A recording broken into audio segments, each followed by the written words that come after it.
வணக்கம் நண்பர்களே. இதை பார்த்தீங்கன்னாக்கா எலி ட்ராப் இது. இந்த எலி ட்ராப் பார்த்தீங்கன்னாக்கா நாங்கள் வேலை செய்கிற இடத்துல வச்சுருந்தோம். அந்த எலி ட்ராப்பில் தெரியாத்தனமாக அணில் மாட்டிக்கிச்சு. இது எப்படியாவது ரிலீஸ் பண்ணி விடணுன்ட்டு நான் ரொம்ப ட்ரை பண்ணி பார்த்தேன். அதை ட்ரை பண்ணி பார்க்கும்போது பார்த்தீங்கன்னாக்கா அது அணில் ரொம்ப ஆக்ரோஷத்தோடும் பயத்தோடும் இருக்குது.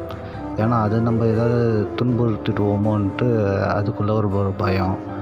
சரி, நம்ம இருந்தாலும் அதை ரிலீஸ் பண்ணி விடுவோமேன்றனால நான் ட்ரை பண்ணி பார்க்குறேன். ட்ரை பண்ணி பார்க்கும்போது அது ரொம்ப ஆக்ரோஷத்தோடு இருக்கிறதுனால கொஞ்சம் கஷ்டமாக இருந்தது எனக்கு. சரி, ஒரு வகையாக நம்ம திறந்து விட்டுடுவோம், என்ன ஆனாலும் பரவாயில்லன்ட்டு சரி ட்ரை பண்ணி கொஞ்சம் திறந்து விடுவோன்ட்டு ட்ரை பண்ணி பார்த்தேன். கொஞ்சம் லைட்டாக ரிலீஸ் பண்ணி விட்டு பார்த்தேன், திறக்கல. அப்புறம் மறுபடியும் ட்ரை பண்ணி பார்த்தேன், ஒரு வகையாக ரிலீஸ் ஆகிட்டார் தலைவர்.